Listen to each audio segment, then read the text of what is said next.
पंजाब सूरबीरां दी धरती है। पंजाब ने कई महान योद्धियां नूं जन्म दिता है जिन्हां ने अपनी बहादुरी सदका साडे पंजाब नूं तत्ती वाह नहीं लगन दित्ती।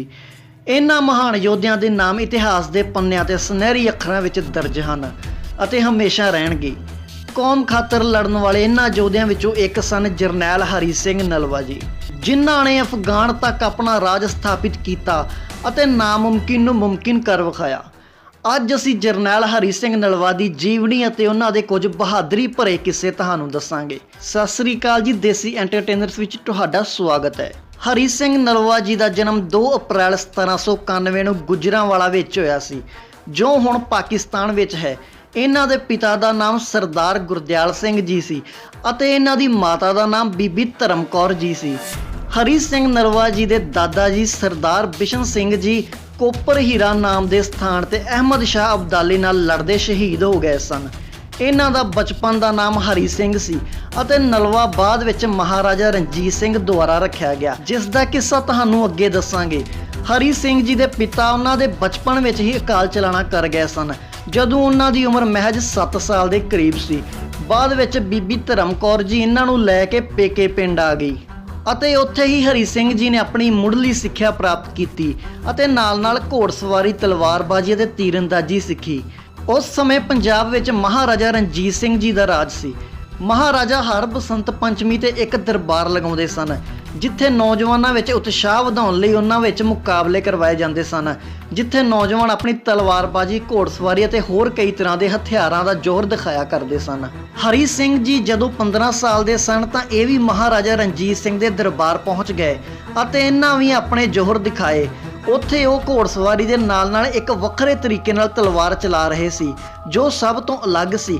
ਮਹਾਰਾਜਾ ਦੀ ਨਿਗਾਹ ਉਹਨਾਂ ਤੇ ਪਈ ਅਤੇ ਉਹਨਾਂ ਨੇ ਹਰੀ ਸਿੰਘ ਜੀ ਨੂੰ ਆਪਣੇ ਕੋਲ ਬੁਲਾ ਲਿਆ ਅਤੇ ਇਨਾਮ ਵਿੱਚ ਉਹਨਾਂ ਨੂੰ ਸੋਨੇ ਦਾ ਕੈਂਠਾ ਭੇਂਟ ਕਰ ਦਿੱਤਾ, ਜੋ ਕਾਫੀ ਕੀਮਤੀ ਸੀ।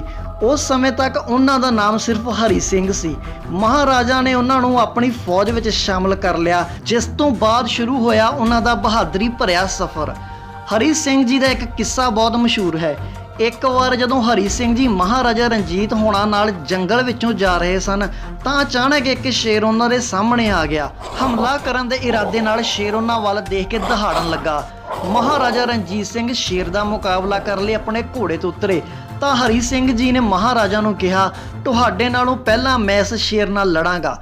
ਮਹਾਰਾਜਾ ਨੇ ਉਹਨਾਂ ਦੀ ਬੇਨਤੀ ਪ੍ਰਵਾਨ ਕਰ ਲਈ ਅਤੇ ਹਰੀ ਸਿੰਘ ਜੀ ਸ਼ੇਰ ਦੇ ਸ਼ਿਕਾਰ ਲਈ ਅੱਗੇ ਵਧੇ। ਮੁਕਾਬਲੇ ਦੌਰਾਨ ਉਹਨਾਂ ਦੇ ਹੱਥ ਵਿੱਚੋਂ ਤਲਵਾਰ ਛੁੱਟ ਕੇ ਹੇਠਾਂ ਡਿੱਗ ਪਈ, ਜਿਸ ਤੋਂ ਬਾਅਦ ਜੋ ਹੋਇਆ ਉਸ ਨੂੰ ਦੇਖ ਕੇ ਸਭ ਹੈਰਾਨ ਹੋ ਗਏ। ਜਿਵੇਂ ਹੀ ਸ਼ੇਰ ਨੇ ਹਰੀ ਸਿੰਘ ਜੀ ਤੇ ਹਮਲਾ ਕੀਤਾ, ਉਹਨਾਂ ਨੇ ਸ਼ੇਰ ਦਾ ਜੁਬਾੜਾ ਫੜ ਲਿਆ ਤੇ ਦੋਵਾਂ ਹੱਥਾਂ ਦੀ ਮਦਦ ਨਾਲ ਸ਼ੇਰ ਦੇ ਜੁਬਾੜੇ ਨੂੰ 2 ਫਾੜ ਕਰ ਦਿੱਤਾ। ਇੱਥੇ ਇਹ ਦੱਸਣਾ ਬਣਦਾ ਹੈ ਕਿ ਸ਼ੇਰ ਦੇ ਜੁਬਾੜੇ ਦਾ ਪ੍ਰੈਸ਼ਰ 900 ਤੋਂ ਲੈ ਕੇ 1000 ਪਾਉਂਡ ਪਰ ਸਕੁਅਰ ਇੰਚ ਹੁੰਦਾ ਹੈ। ਇਸ ਤੋਂ ਤੁਸੀਂ ਖੁਦ ਅੰਦਾਜ਼ਾ ਲਗਾ ਸਕਦੇ ਹੋ ਕਿ ਉਹਨਾਂ ਦੀਆਂ ਬਾਹਾਂ ਵਿੱਚ ਕਿੰਨਾ ਜ਼ੋਰ ਹੋਵੇਗਾ ਜਦੋਂ ਉਹਨਾਂ ਦੀ ਉਮਰ ਸਿਰਫ 17 ਜਾਂ 18 ਸਾਲ ਦੀ ਰਹੀ ਹੋਵੇਗੀ। ਇਸ ਬਹਾਦਰੀ ਭਰੇ ਕਾਰਨਾਮੇ ਤੋਂ ਖੁਸ਼ ਹੋ ਕੇ ਮਹਾਰਾਜਾ ਰਣਜੀਤ ਸਿੰਘ ਨੇ ਹਰੀ ਸਿੰਘ ਜੀ ਨੂੰ ਨਲੂਆ ਕਹਿ ਕੇ ਪੁਕਾਰਿਆ, ਕਿਉਂਕਿ ਪੁਰਾਣੇ ਸਮਿਆਂ ਵਿੱਚ ਰਾਜਾ ਨਲ ਵੀ ਇਸੇ ਤਰ੍ਹਾਂ ਹੀ ਸ਼ੇਰ ਦਾ ਸ਼ਿਕਾਰ ਕਰਿਆ ਕਰਦੇ ਸਨ। ਇਸ ਤੋਂ ਬਾਅਦ ਹੀ ਹਰੀ ਸਿੰਘ ਜੀ ਨੂੰ ਹਰੀ ਸਿੰਘ ਨਲੂਆ ਕਹਿ ਕੇ ਪੁਕਾਰਿਆ ਜਾਣ ਲੱਗਾ ਅਤੇ ਉਹਨਾਂ ਦੇ ਨਾਂ ਪਿੱਛੇ ਨਲੂਆ ਜੁੜ ਗਿਆ। ਇਸ ਘਟਨਾ ਤੋਂ ਬਾਅਦ ਮਹਾਰਾਜਾ ਰਣਜੀਤ ਸਿੰਘ ਨੇ ਹਰੀ ਸਿੰਘ ਨਲੂਆ ਜੀ ਦੀ ਜਗੀਰ ਵਿੱਚ ਵਾਧਾ ਕੀਤਾ ਅਤੇ ਉਹਨਾਂ ਦੀ ਸਾਲਾਨਾ ਆਮਦਨ ਲਗਭਗ 10 ਲੱਖ ਰੁਪਏ ਦੇ ਆਸ-ਪਾਸ ਹੁੰਦੀ ਸੀ, ਜਿਸ ਵਿੱਚੋਂ ਅੱਧੀ ਰਕਮ ਗੁਰਦੁਆਰਿਆਂ ਤੇ ਖਰਚ ਕੀਤੀ ਜਾਂਦੀ ਸੀ। ਜਰਨੈਲ ਹਰੀ ਸਿੰਘ ਨੇ ਅਨੇਕਾਂ ਹੀ ਗੁਰਦੁਆਰਿਆਂ ਦਾ ਨਿਰਮਾਣ ਕਰਵਾਇਆ ਸੀ। ਅਕਾਲ ਤਖਤ ਸਾਹਿਬ ਦਾ ਸੋਨੇ ਦਾ ਗੁੰਮਦ ਵੀ ਉਹਨਾਂ ਹੀ ਬਣਵਾਇਆ ਸੀ। ਉਹਨਾਂ ਵੱਲੋਂ ਗੁਰੂ ਨਾਨਕ ਦੇਵ ਜੀ ਦੇ ਗੁਰਦੁਆਰਾ ਪੰਜਾ ਸਾਹਿਬ ਵੀ ਬਣਵਾਇਆ ਗਿਆ ਸੀ। ਬਾਕੀ ਬਚੀ ਰਕਮ ਉਹ ਆਪਣੇ ਸੈਨਿਕਾਂ ਤੇ ਖਰਚ ਕਰ ਦਿੰਦੇ ਸਨ। ਹਰੀ ਸਿੰਘ ਨਲਵਾ ਜੀ ਦੇ ਕਿੱਸਿਆਂ ਵਿੱਚੋਂ ਇੱਕ ਕਿੱਸਾ ਅਜਿਹਾ ਵੀ ਹੈ ਜਿਸ ਤੋਂ ਪਤਾ ਚੱਲਦਾ ਹੈ ਕਿ ਉਹ ਨਾ ਸਿਰਫ ਸਿੱਖ ਧਰਮ ਨਾਲ ਸੰਬੰਧ ਰੱਖਣ ਵਾਲਿਆਂ ਦੀ ਮਦਦ ਕਰਦੇ ਸਨ, ਬਲਕਿ ਜਿਹੜੇ ਵੀ ਧਰਮ ਦਾ ਆਦਮੀ ਜਾਂ ਔਰਤ ਉਹਨਾਂ ਕੋਲ ਮਦਦ ਲਈ ਆਉਂਦੇ ਸਨ, ਉਹਨਾਂ ਦੀ ਮਦਦ ਵੀ ਕਰਦੇ ਸਨ, ਜਿਸ ਤੋਂ ਉਹਨਾਂ ਦੀ ਦਿਆਲਤਾ ਦਾ ਸਬੂਤ ਮਿਲਦਾ ਹੈ। ਇੱਕ ਵਾਰ ਜਦੋਂ ਮਹਾਰਾਜਾ ਰਣਜੀਤ ਸਿੰਘ ਜੀ ਨੇ ਮਿਚਨੀ ਦਾ ਇਲਾਕਾ ਫਤਿਹ ਕੀਤਾ ਸੀ ਤਾਂ ਉੱਥੇ ਇੱਕ ਕਿਲੇ ਦਾ ਨਿਰਮਾਣ ਕਰਵਾਇਆ ਸੀ। ਮਹਾਰਾਜਾ ਉਸੇ ਕਿਲੇ ਵਿੱਚ ਬੈਠੇ ਸਨ ਤਾਂ ਉੱਥੇ ਇੱਕ ਪੰਡਿਤ ਆਇਆ ਜੋ ਮਹਾਰਾਜਾ ਰਣਜੀਤ ਸਿੰਘ ਜੀ ਕੋਲੋਂ ਮਦਦ ਚਾਹੁੰਦਾ ਸੀ। ਉਸਨੇ ਅਰਜ਼ ਕੀਤੀ ਕਿ ਜਦੋਂ ਉਹ ਆਪਣੇ ਬੇਟੇ ਦੀ ਬਰਾਤ ਲੈ ਕੇ ਆ ਰਹੇ ਸਨ ਤਾਂ ਕੁਝ ਪਠਾਨਾਂ ਨੇ ਸਾਡੀ ਡੋਲੀ ਲੁੱਟ ਲਈ ਅਤੇ ਸਾਡੀ ਬੱਚੀ ਨੂੰ ਨਾਲ ਲੈ ਗਏ ਅਤੇ ਉਹਨਾਂ ਪਠਾਨਾਂ ਨੇ ਬੱਚੀ ਨੂੰ ਮਿਚਨੀ ਦੇ ਖਾਨ ਦੇ ਹਵਾਲੇ ਕਰ ਦਿੱਤਾ। ਉਹਨੇ ਦੱਸਿਆ ਕਿ ਜਦੋਂ ਉਹ ਇਸ ਤਰ੍ਹਾਂ ਕਿਸੇ ਬੱਚੀ ਨੂੰ ਚੁੱਕ ਕੇ ਲੈ ਜਾਂਦੇ ਹਨ ਤਾਂ ਉਹ ਉਸ ਦੀ ਇੱਜ਼ਤ ਵੀ ਲੁੱਟ ਲੈਂਦੇ ਹਨ ਅਤੇ ਉਸ ਨੂੰ ਮਾਰ ਵੀ ਦਿੰਦੇ ਹਨ। ਅੱਜ ਤੱਕ ਉੱਥੋਂ ਕੋਈ ਬੱਚੀ ਜਿੰਦਾ ਵਾਪਸ ਨਹੀਂ ਆਈ। ਇਹ ਸਭ ਸੁਣ ਕੇ ਹਰੀ ਸਿੰਘ ਨਲਵਾ ਜੀ ਨੇ ਪੁੱਛਿਆ ਕਿ ਉਹ ਕਿੰਨੇ ਪਠਾਨ ਸਨ ਤਾਂ ਉਸਨੇ ਦੱਸਿਆ 5 ਪਠਾਨ ਸਨ ਅਤੇ ਹਥਿਆਰਾਂ ਨਾਲ ਲੈਸ ਸਨ। ਫਿਰ ਉਹਨਾਂ ਨੇ ਪੁੱਛਿਆ ਕਿ ਤੁਹਾਡੀ ਬਰਾਤ ਵਿੱਚ ਕਿੰਨੇ ਲੋਕ ਸਨ। ਉਹਨੇ ਕਿਹਾ ਕਿ 30 ਤੋਂ 40 ਲੋਕ ਸਨ। ਇਹ ਸੁਣ ਕੇ ਹਰੀ ਸਿੰਘ ਨਲਵਾ ਜੀ ਨੇ ਕਿਹਾ ਕਿ ਅਜਿਹਾ ਤਾਂ ਹੋਣਾ ਹੀ ਸੀ। ਜੇ ਤੁਸੀਂ ਇੰਨੇ ਬੰਦੇ ਹੋ ਕੇ ਵੀ ਆਪਣੇ ਘਰ ਦੀ ਇੱਜ਼ਤ ਉਹਨਾਂ 5 ਪਠਾਣਾਂ ਤੋਂ ਨਹੀਂ ਬਚਾ ਸਕੇ ਤਾਂ ਇਸ ਦੇ ਜ਼ਿੰਮੇਵਾਰ ਤੁਸੀਂ ਖੁਦ ਹੋ। ਫਿਰ ਹਰੀ ਸਿੰਘ ਨਲਵਾ ਜੀ ਨੇ ਉਸ ਖਾਂ ਦੇ ਇਲਾਕੇ ਤੇ ਕਬਜ਼ਾ ਕਰਕੇ ਉਸ ਬੱਚੀ ਨੂੰ ਬਚਾ ਲਿਆ। ਉਹ ਲੜਕੀ ਆਪਣੇ ਘਰਦਿਆਂ ਨਾਲ ਜਾਣ ਲਈ ਤਿਆਰ ਨਹੀਂ ਸੀ। ਉਸਨੇ ਸਾਫ਼ ਮਨਾ ਕਰ ਦਿੱਤਾ ਕਿਉਂਕਿ ਉਸਦਾ ਕਹਿਣਾ ਸੀ ਕਿ ਜੇ ਅੱਜ ਮੇਰੀ ਇੱਜ਼ਤ ਨਹੀਂ ਇਹ ਬਚਾ ਸਕੇ ਕੱਲ ਕਿੱਥੋਂ ਬਚਾਉਣਗੇ। ਉਸਨੇ ਕਿਹਾ ਤੁਸੀਂ ਮੈਨੂੰ ਆਪਣੀ ਭੈਣ ਕਹਿ ਕੇ ਲੈ ਕੇ ਆਏ ਹੋ। ਮੈਂ ਨਹੀਂ ਚਾਹੁੰਦੀ ਜੇ ਕਿਸੇ ਨੇ ਦੁਬਾਰਾ ਡੋਲਾ ਲੁੱਟ ਲਿਆ ਤਾਂ ਲੋਕੀ ਕਹਿਣਗੇ ਜਰਨੈਲ ਹਰੀ ਸਿੰਘ ਨਲਵੇ ਦੀ ਭੈਣ ਨੂੰ ਕੋਈ ਚੁੱਕ ਕੇ ਲੈ ਗਿਆ। ਜੋ ਮੈਨੂੰ ਪਹਿਲਾਂ ਨਹੀਂ ਬਚਾ ਸਕੇ ਹੁਣ ਕਿੱਥੇ ਬਚਾਉਣਗੇ। ਇਹ ਸੁਣ ਕੇ ਹਰੀ ਸਿੰਘ ਨਲਵਾ ਜੀ ਨੇ ਬੀਬੀ ਨੂੰ ਖੰਡੇ ਬਾਟੇ ਦਾ ਅੰਮ੍ਰਿਤ ਛਕਣ ਲਈ ਕਿਹਾ, ਜਿਸ ਤੋਂ ਬਾਅਦ ਬੀਬੀ ਦਾ ਨਾਂ ਬੀਬੀ ਸ਼ਰਨੀ ਤੋਂ ਬੀਬੀ ਹਰਸ਼ਰਨ ਕੌਰ ਪਿਆ। ਇਹੋ ਜਿਹੇ ਦਿਆਲੂ ਸ਼ਖਸੀਅਤ ਦੇ ਮਾਲਕ ਸਨ ਹਰੀ ਸਿੰਘ ਨਲਵਾ ਜੀ। ਜਰਨੈਲ ਹਰੀ ਸਿੰਘ ਨਲਵਾ ਜੀ ਦੀਆਂ ਵਿਸ਼ੇਸ਼ਤਾਵਾਂ ਦਾ ਜ਼ਿਕਰ ਕਰੀਏ ਤਾਂ ਉਹ ਇੱਕ ਮਹਾਨ ਲੀਡਰ ਸਨ ਅਤੇ ਆਪਣੀ ਸੈਨਾ ਦੀ ਅਗਵਾਈ ਕਰਨਾ ਬਹੁਤ ਚੰਗੀ ਤਰ੍ਹਾਂ ਜਾਣਦੇ ਸਨ। ਉਹ ਯੁੱਧ ਦੀ ਰਣਨੀਤੀ ਬਣਾਉਣ ਵਿੱਚ ਮਾਹਿਰ ਸਨ। ਇਸੇ ਵਜ੍ਹਾ ਕਾਰਨ ਉਹਨਾਂ ਬਹੁਤ ਸਾਰੇ ਯੁੱਧ ਜਿੱਤੇ ਅਤੇ ਖੈਬਰ ਦਰੇ ਤੱਕ ਆਪਣਾ ਰਾਜ ਸਥਾਪਿਤ ਕੀਤਾ, ਜੋ ਕਿ ਅਫਗਾਨ ਵਿੱਚ ਸਥਿਤ ਹੈ। ਜ਼ਿਆਦਾਤਰ ਹਮਲਾਵਰ ਇਸੇ ਦर्रे ਰਾਹੀਂ ਹੀ ਆਉਂਦੇ ਸਨ। ਖੈਬਰ ਦर्रे ਤੇ ਕਬਜ਼ਾ ਹੋਣ ਮਗਰੋਂ ਹਮਲੇ ਕਾਫੀ ਘਟ ਗਏ। ਅਫਗਾਨ ਵਿੱਚ ਹਰੀ ਸਿੰਘ ਨਲਵਾ ਜੀ ਦੇ ਚਰਚੇ ਆਮ ਸਨ। ਉੱਥੋਂ ਦੇ ਰਾਜਿਆਂ ਉੱਪਰ ਉਹਨਾਂ ਦਾ ਖੌਫ ਆਮ ਵੇਖਿਆ ਜਾ ਸਕਦਾ ਸੀ। ਅਫਗਾਨ ਦੇ ਕਬਜ਼ੇ ਦੌਰਾਨ ਇੱਕ ਅਜਿਹੀ ਘਟਨਾ ਵਾਪਰੀ ਜਿਸ ਤੋਂ ਹਰੀ ਸਿੰਘ ਜੀ ਦੇ ਸੱਚੇ ਸੁੱਚੇ ਕਿਰਦਾਰ ਦਾ ਸਬੂਤ ਮਿਲਦਾ ਹੈ। ਜਦੋਂ ਉਹਨਾਂ ਨੇ ਖੈਬਰ ਦर्रे ਤੇ ਕਬਜ਼ਾ ਕੀਤਾ ਤਾਂ ਇਸ ਗੱਲ ਦਾ ਪਤਾ ਲੱਗਦਾ ਹੀ ਨਾਸਿਰ ਖਾਨ ਨੇ ਆਪਣੇ ਪੁੱਤਰ ਨੂੰ ਕਿਹਾ ਕਿ ਇੱਥੋਂ ਭੱਜਣ ਵਿੱਚ ਹੀ ਭਲਾਈ ਹੈ। ਇਹ ਸੁਣਦਿਆਂ ਉਸ ਦਾ ਪੁੱਤਰ ਆਪਣੀ ਮੰਗੇਤਰ ਭਾਨੋ ਦੇ ਘਰੇ ਗਿਆ ਅਤੇ ਉਸ ਨੂੰ ਸਾਰੀ ਗੱਲ ਦੱਸਦਿਆਂ ਆਪਣੇ ਨਾਲ ਚੱਲਣ ਲਈ ਕਿਹਾ।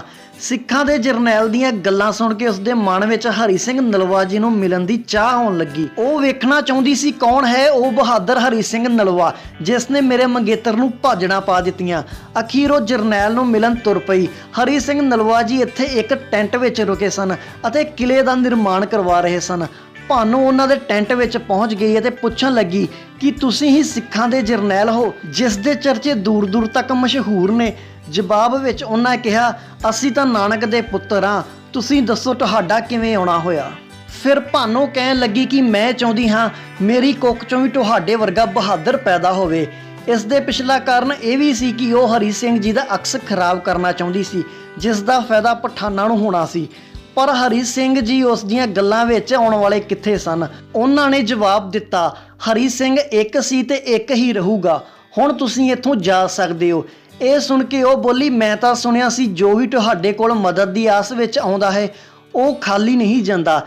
ਇਹ ਸੁਣ ਕੇ ਹਰੀ ਸਿੰਘ ਜੀ ਨੇ ਉਸ ਨੂੰ ਰੁਕਣ ਲਈ ਕਿਹਾ ਅਤੇ ਆਪ ਉੱਠ ਕੇ ਅੰਦਰ ਗਏ ਅਤੇ ਇੱਕ ਸ਼ਾਲ ਲੈ ਕੇ ਆਏ। ਉਹਨਾਂ ਇਹ ਸ਼ਾਲ ਭਾਨੋ ਉੱਪਰ ਦਿੱਤਾ ਤੇ ਹੱਥ ਜੋੜ ਕੇ ਗੋਡਿਆਂ ਭਰ ਬਹਿ ਗਏ ਅਤੇ ਉਹਨੂੰ ਕਹਿਣ ਲੱਗੇ ਕਿ ਜਿਵੇਂ ਕਿ ਤੁਹਾਡੀ ਇੱਛਾ ਹੈ ਕਿ ਮੇਰੇ ਵਰਗਾ ਬਹਾਦਰ ਕੋਈ ਤੁਹਾਡਾ ਪੁੱਤਰ ਹੋਵੇ, ਅੱਜ ਤੋਂ ਮੈਂ ਤੁਹਾਡਾ ਪੁੱਤਰ ਹਾਂ ਅਤੇ ਤੁਸੀਂ ਮੇਰੀ ਮਾਤਾ ਹੋ। ਇਹ ਸੁਣ ਕੇ ਭਾਨੋ ਦੀਆਂ ਅੱਖਾਂ ਵਿੱਚ ਹੰਝੂ ਆ ਗਏ ਅਤੇ ਕਹਿਣ ਲੱਗੀ, ਮੈਂ ਸਿੱਖਾਂ ਦੇ ਸੱਚੇ ਸੁੱਚੇ ਚਰਿੱਤਰ ਬਾਰੇ ਸੁਣਿਆ ਸੀ, ਅੱਜ ਵੇਖ ਵੀ ਲਿਆ। ਉਹ ਇੰਨਾ ਪ੍ਰਭਾਵਿਤ ਹੋਈ ਕਿ ਉਸਨੇ ਸਿੱਖ ਧਰਮ ਅਪਣਾਉਣ ਦਾ ਫੈਸਲਾ ਕਰ ਲਿਆ ਅਤੇ ਅੰਮ੍ਰਿਤ ਛਕ ਕੇ ਸਿੱਖ ਧਰਮ ਵਿੱਚ ਸ਼ਾਮਿਲ ਹੋ ਗਈ ਅਤੇ ਭਾਨੋ ਤੋਂ ਬੀਬੀ ਭਾਨੋ ਦੇ ਨਾਮ ਨਾਲ ਜਾਣੀ ਜਾਣ ਲੱਗੀ। ਚਲਦੇ ਚਲਦੇ ਇਸ ਬਹਾਦਰ ਜਰਨੈਲ ਦਾ ਇੱਕ ਜੰਗੀ ਕਿੱਸਾ ਵੀ ਤੁਹਾਡੇ ਨਾਲ ਜ਼ਰੂਰ ਸ਼ੇਅਰ ਕਰਨਾ ਚਾਹਾਂਗੇ। ਜਦੋਂ ਹਰੀ ਸਿੰਘ ਨਲਵਾ ਜੀ ਨੇ ਆਪਣੀ ਸੈਨਾ ਵਿੱਚ ਇੱਕ ਨਵੀਂ ਜਾਨ ਫੂਕ ਦਿੱਤੀ ਸੀ। ਗੱਲ ਕੁਝ ਇਦਾਂ ਹੈ ਕਿ ਮੁਲਤਾਨ ਦਾ ਕਿਲਾ ਜਫਰਗੰਜ ਇੱਕ ਬਹੁਤ ਹੀ ਮਜ਼ਬੂਤ ਕਿਲਾ ਸੀ। ਇਸ ਅੰਦਰ ਦਾਖਲ ਹੋਣਾ ਬਹੁਤ ਹੀ ਔਖਾ ਸੀ। ਇਸ ਨੂੰ ਜਿੱਤਣ ਲਈ ਸਿੱਖ ਫੌਜਾਂ 5 ਫਰਵਰੀ 1818 ਨੂੰ ਇਸ ਕਿਲੇ ਉੱਪਰ ਕਬਜ਼ਾ ਕਰਨ ਲਈ ਪਹੁੰਚ ਗਈਆਂ। ਲਗਾਤਾਰ 6-7 ਘੰਟੇ ਦੀ ਗੋਲਾਬਾਰੀ ਤੋਂ ਬਾਅਦ ਵੀ ਕਿਲੇ ਦੀ ਇੱਟ ਤੱਕ ਨਾ ਹਿੱਲੀ। ਸਿੱਖ ਸੈਨਾਵਾਂ ਨੇ ਕਿਲੇ ਦੀ ਘੇਰਾਬੰਦੀ ਕਰ ਰੱਖੀ ਸੀ। ਦਿਨ ਬੀਤ ਰਹੇ ਸਨ ਪਰ ਕਿਲੇ ਅੰਦਰ ਦਾਖਲ ਹੋਣਾ ਮੁਸ਼ਕਿਲ ਹੋਇਆ ਪਿਆ ਸੀ। ਫਰਵਰੀ ਤੋਂ ਸ਼ੁਰੂ ਹੋਈ ਜੰਗ ਜੂਨ ਦੇ ਮਹੀਨੇ ਤੱਕ ਆ ਪਹੁੰਚੀ ਸੀ। ਤੋਪ ਦਾ ਗੋਲਾ ਦੀਵਾਰ ਨੂੰ ਪਾਰ ਨਹੀਂ ਸੀ ਕਰ ਪਾ ਰਿਹਾ। ਫਿਰ ਲਾਹੌਰ ਦੇ ਤੋਪਖਾਨੇ ਵਿੱਚੋਂ ਜੰਗੇ ਬਿਜਲੀ ਨਾਮ ਦੀ ਤੋਪ ਤਿਆਰ ਕਰਵਾਈ ਗਈ, ਜੋ ਬਹੁਤ ਸ਼ਕਤੀਸ਼ਾਲੀ ਹੋਣ ਦੇ ਨਾਲ ਕਿਲੇ ਨੂੰ ਤੋੜਨ ਦਾ ਦਮ ਰੱਖਦੀ ਸੀ। ਇਹ ਤੋਪ ਮੈਦਾਨ ਵਿੱਚ ਪਹੁੰਚ ਗਈ ਅਤੇ ਗੋਲਾਬਾਰੀ ਇੱਕ ਵਾਰ ਫਿਰ ਤੋਂ ਸ਼ੁਰੂ ਕੀਤੀ ਗਈ। ਘੰਟਿਆਂ ਤੱਕ ਚੱਲੀ ਗੋਲਾਬਾਰੀ ਨਾਲ ਕੰਧ ਕਮਜ਼ੋਰ ਪੈਣੀ ਸ਼ੁਰੂ ਹੋ ਗਈ, ਪਰ ਫਿਰ ਅਚਾਨਕ ਤੋਪ ਦਾ ਇੱਕ ਪਹੀਆ ਟੁੱਟ ਗਿਆ, ਜਿਸ ਕਰਕੇ ਗੋਲਾਬਾਰੀ ਬੰਦ ਕਰਨੀ ਪਈ। ਸਿੱਖ ਸੈਨਾਵਾਂ ਵਿੱਚ ਨਿਰਾਸ਼ਾ ਦਾ ਮਾਹੌਲ ਬਣ ਗਿਆ ਅਤੇ ਉਹ ਸੋਚਣ ਲੱਗੇ ਕਿ ਨਵਾਂ ਪਹੀਆ ਆਉਣ ਤੱਕ ਤਾਂ ਬਹੁਤ ਟਾਈਮ ਲੱਗ ਜਾਵੇਗਾ। ਫੌਜ ਨੂੰ ਹੌਸਲਾ ਛੱਡਦਾ ਦੇਖ ਹਰੀ ਸਿੰਘ ਨਲੂਆ ਜੀ ਨੇ ਸੈਨਾ ਨੂੰ ਸੰਬੋਧਨ ਕਰਦਿਆਂ ਕਿਹਾ ਕਿ ਇਹ ਤੋਪ ਜ਼ਰੂਰ ਚੱਲੇਗੀ ਅਤੇ ਅਸੀਂ ਕਿਲੇ ਤੇ ਕਬਜ਼ਾ ਵੀ ਕਰਾਂਗੇ। ਤੁਸੀਂ ਤੋਪ ਵਿੱਚ ਗੋਲਾ ਬਰੂਦ ਭਰੋ, ਮੈਂ ਇਸ ਤੋਪ ਦੇ ਟੁੱਟੇ ਪਹੀਏ ਦੀ ਥਾਂ ਆਪਣਾ ਮੋਢਾ ਦੇਵਾਂਗਾ ਤੇ ਮੇਰੇ ਤੋਂ ਬਾਅਦ ਜੋ ਵੀ ਇਸ ਤੋਪ ਥੱਲੇ ਆਪਣਾ ਮੋਢਾ ਰੱਖਣ ਦਾ ਜਿਗਰਾ ਰੱਖਦਾ ਹੋਵੇ ਉਹ ਵੀ ਅੱਗੇ ਆ ਜਾਵੇ। ਉਹਨਾਂ ਇਹ ਇਸ ਲਈ ਕਿਹਾ ਸੀ ਕਿਉਂਕਿ ਜੋ ਵੀ ਇਸ ਤੋਪ ਨੂੰ ਆਪਣਾ ਮੋਢਾ ਦੇਵੇਗਾ ਉਹ ਧਮਾਕੇ ਦੌਰਾਨ ਮਾਰਿਆ ਜਾਵੇਗਾ, ਕਿਉਂਕਿ ਤੋਪ ਦੀ ਤਾਕਤ ਹੀ ਇੰਨੀ ਸੀ ਕਿ ਹੱਡੀਆਂ ਨੂੰ ਚੂਰ ਕਰਕੇ ਰੱਖ ਸਕਦੀ ਸੀ। ਹਰੀ ਸਿੰਘ ਨਲੂਆ ਜੀ ਦੇ ਇਹਨਾਂ ਸ਼ਬਦਾਂ ਨੇ ਮਾਹੌਲ ਵਿੱਚ ਨਵੀਂ ਜਾਨ ਫੂਕ ਦਿੱਤੀ। ਸਾਰੇ ਸਿੱਖ ਤੋਪ ਲਈ ਮੋਢਾ ਦੇਣ ਲਈ ਤਿਆਰ ਸਨ। ਸਿੰਘਾਂ ਨੇ ਹਰੀ ਸਿੰਘ ਜੀ ਨੂੰ ਕਿਹਾ, ਜਰਨੈਲ ਜੀ ਤੁਸੀਂ ਸਾਡੇ ਆਗੂ ਹੋ, ਸਾਡੀ ਹਿੰਮਤ ਹੋ, ਹੁਣ ਅਸੀਂ ਜਾਣੀਏ ਜਾਂ ਤੋਪ ਜਾਣੇ। ਫਿਰ ਬੋਲੇ ਸੋਹਣੇ ਹਾਲ ਦੇ ਜਕਾਰੇ ਨਾਲ ਵਾਰੀ-ਵਾਰੀ ਸਿੱਖ ਆਉਣ ਅਤੇ ਤੋਪ ਥੱਲੇ ਮੋਢਾ ਦੇ ਕੇ ਆਪਣੀ ਸ਼ਹੀਦੀ ਪਾ ਜਾਣ। ਕਾਫੀ ਸਮੇਂ ਤੱਕ ਚੱਲੀ ਇਸ ਗੋਲਾਬਾਰੀ ਮਗਰੋਂ ਆਖਿਰ ਕੰਧ ਢਹਿ ਗਈ, ਪਰ ਦੂਜੇ ਪਾਸੇ ਤੋਪ ਦੇ ਕੋਲ ਸਿੰਘਾਂ ਦੀਆਂ ਲਾਸ਼ਾਂ ਦਾ ਢੇਰ ਲੱਗ ਗਿਆ ਸੀ, ਜਿਸ ਨੂੰ ਵੇਖ ਕੇ ਰੂਹ ਕੰਬਦੀ ਸੀ। ਪਰ ਦਲੇਰ ਸਿੰਘ ਆਖਿਰ ਕਿਲੇ ਅੰਦਰ ਦਾਖਲ ਹੋਏ। ਕੁਝ ਘੰਟੇ ਕਿਲੇ ਅੰਦਰ ਚੱਲੀ ਖੂਨੀ ਜੰਗ ਮਗਰੋਂ ਅਖੀਰ ਕਿਲੇ ਤੇ ਕਬਜ਼ਾ ਹੋ ਹੀ ਗਿਆ। ਇਸ ਤਰ੍ਹਾਂ ਦੇ ਸਨ ਸਾਡੀ ਕੌਮ ਦੇ ਹੀਰੇ, ਜਿਨ੍ਹਾਂ ਕੁਰਬਾਨੀਆਂ ਦੇ ਕੇ ਇਸ ਅਣਮੁੱਲੀ ਵਿਰਾਸਤ ਨੂੰ ਖੜਾ ਕੀਤਾ ਹੈ। ਸਾਨੂੰ ਮਾਣ ਹੈ ਕਿ ਅਸੀਂ ਇਸ ਧਰਤੀ ਤੇ ਪੈਦਾ ਹੋਏ ਹਾਂ। ਅੱਜ ਸਾਨੂੰ ਜੋ ਵੀ ਮਾਣ ਸਤਿਕਾਰ ਮਿਲਦਾ ਹੈ ਇਹ ਸਭ ਇਹਨਾਂ ਬਹਾਦਰਾਂ ਯੋਧਿਆਂ ਦੇ ਸਿਰ ਤੇ ਹੀ ਮਿਲਦਾ ਹੈ। ਇਹ ਸੀ ਸਾਡੀ ਜਰਨੈਲ ਹਰੀ ਸਿੰਘ ਨਲੂਆ ਦੇ ਜੀਵਨ ਅਤੇ ਕਿੱਸਿਆਂ ਤੇ ਆਧਾਰਿਤ ਅੱਜ ਦੀ ਵੀਡੀਓ। ਚੰਗੀ ਲੱਗੇ ਤਾਂ ਲਾਈਕ ਸ਼ੇਅਰ ਜ਼ਰੂਰ ਕਰਿਓ ਅਤੇ ਸਾਡਾ ਚੈਨਲ ਸਬਸਕ੍ਰਾਈਬ ਕਰਨਾ ਨਾ ਭੁੱਲੋ ਤਾਂ ਕਿ ਤੁਹਾਨੂੰ ਇਦਾਂ ਦੀਆਂ ਹੋਰ ਵੀਡੀਓ ਵੇਖਣ ਨੂੰ ਮਿਲਦੀਆਂ ਰਹਿਣ। ਥੈਂਕ ਯੂ, ਮਿਹਰਬਾਨੀ, ਧੰਨਵਾਦ, ਸ਼ੁਕਰੀਆ।